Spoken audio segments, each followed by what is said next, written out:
বন্ধুরা, আপনারা কি বিশ্বাস করবেন 5 বারের বিশ্ব চ্যাম্পিয়ন অস্ট্রেলিয়া যে দল একসময় পুরো ক্রিকেট দুনিয়াকে শাসন করত, আজ তারা খেলছে যেন মনে হচ্ছে একটা ক্লাব লেভেলের টিম। কারণ শ্রীলঙ্কার কাছে তাদের যে লজ্জাজনক হার, তা অস্ট্রেলিয়াকে প্রায় টি-20 ওয়ার্ল্ড কাপ 2026 থেকে ছিটকে দেওয়ার মতো পরিস্থিতি তৈরি করে দিয়েছে। বন্ধুরা, অস্ট্রেলিয়া প্রথমে ব্যাট করে 181 রান বানিয়েছিল, কিন্তু এরপর যেটা হলো সেটা দেখে পুরো ক্রিকেট বিশ্ব হতবাক। শ্রীলঙ্কান ব্যাটসম্যান পাতুম নিসাঙ্কা অস্ট্রেলিয়ার বোলারদের এমন ভাবে ধুয়ে দিল যেন তারা নেট প্র্যাকটিস করছে। আর এখানেই শুরু হলো আসল ঝড়। আর এই হার নিয়ে সবচেয়ে বড় বিস্ফোরক প্রতিক্রিয়া এসেছে অস্ট্রেলিয়ার কিংবদন্তি ক্রিকেটার রিকি পন্টিং আর স্টিভ স্মিথের দিক থেকে। শুধু তাই নয়, ইংল্যান্ডের প্রাক্তন অধিনায়ক মাইকেল ভন তো আরো এক ধাপ এগিয়ে গিয়ে বলেছে, এই হার লজ্জার। ক্রিকেট শিখতে হলে ভারতের কাছ থেকে শেখো। বন্ধুরা, আজকে ভিডিওতে আমরা জানবো কেন পন্টিং, স্মিথ আর ভন একসাথে অস্ট্রেলিয়াকে ধুয়ে দিলেন, আর কেন বারবার তারা রোহিত শর্মা ও টিম ইন্ডিয়ার উদাহরণ টেনে আনছেন। ম্যাচের আগে বড় বড় কথা বলা মিচেল মার্শ আর ট্রাভিস হেডরা শ্রীলঙ্কার তরুণ শেঠদের সামনে একেবারে ভিজে বেড়াল হয়ে গেল। 182 রানের টার্গেটও তারা ডিফেন্ড করতে পারল না। এটাই প্রমাণ করে অস্ট্রেলিয়ার দলের ভেতরে এখন বড়সড় সমস্যা চলছে।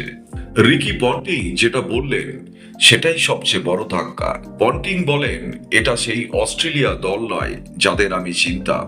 180 রান করার পরও কাঁধ শুকিয়ে খেলছো কেন? ফিল্ডিং এ কোনো এনার্জি নেই, বোলিং এ কোনো প্ল্যান নেই, এটা লজ্জাজনক। তারপর পন্টিং ভারতের উদাহরণ দিয়ে বলেছেন, ভারতকে দেখো, পাকিস্তানের বিরুদ্ধে দাপট দেখিয়ে জিতেছে। বুমরা, হার্দিক, কুলদীপরা শিকারী সিংহের মতো আক্রমণ করে। পন্টিং আরো বলেছে, ভারতের টিমে জেতার ক্ষুধা আছে, আর অস্ট্রেলিয়ার প্লেয়াররা শুধুমাত্র আইপিএল কন্ট্রাক্ট নিয়েই চিন্তা করে। শেষে পন্টিং স্পষ্ট করে দিয়েছে, ট্যালেন্ট ম্যাচ জেতায়, কিন্তু অ্যাটিটিউড টুর্নামেন্ট জেতায়।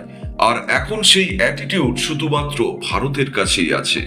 স্টিভ স্মিথ বলেছে, আমরা স্পিনের বিরুদ্ধে আটকে যাচ্ছি, আর ভারত স্পিনকে নিজের অস্ত্র বানিয়ে ফেলেছে।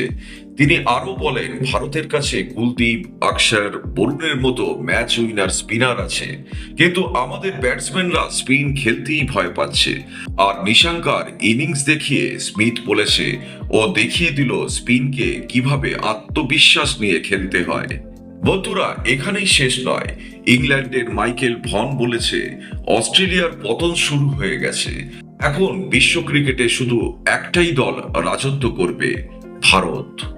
ভন আরো ঠাট্টা করে বলেছে, অস্ট্রেলিয়ার সব স্টারদের উচিত আইপিএলে গিয়ে ভারতীয় তরুণদের কাছ থেকে ক্রিকেট শেখা। এমনকি তিনি এটাও বলেন, ঈশান কিষান, রিঙ্কু সিংরা এখন অস্ট্রেলিয়ার দিগ্গজদের থেকেও অনেক অনেক ভালো খেলছে।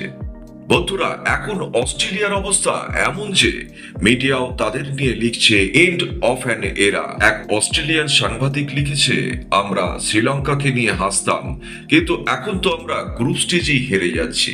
শেষ কথা বন্ধুরা, এই ম্যাচ আর ভারতের সাম্প্রতিক পারফরমেন্স প্রমাণ করে দিচ্ছে বিশ্ব ক্রিকেটের বস এখন বদলে গেছে, আর এখন ভারতের দাপটই সবচেয়ে বড় সত্য। বন্ধুরা, আপনাদের কি মনে হয়, অস্ট্রেলিয়ান ক্রিকেট কি সত্যি শেষের পথে?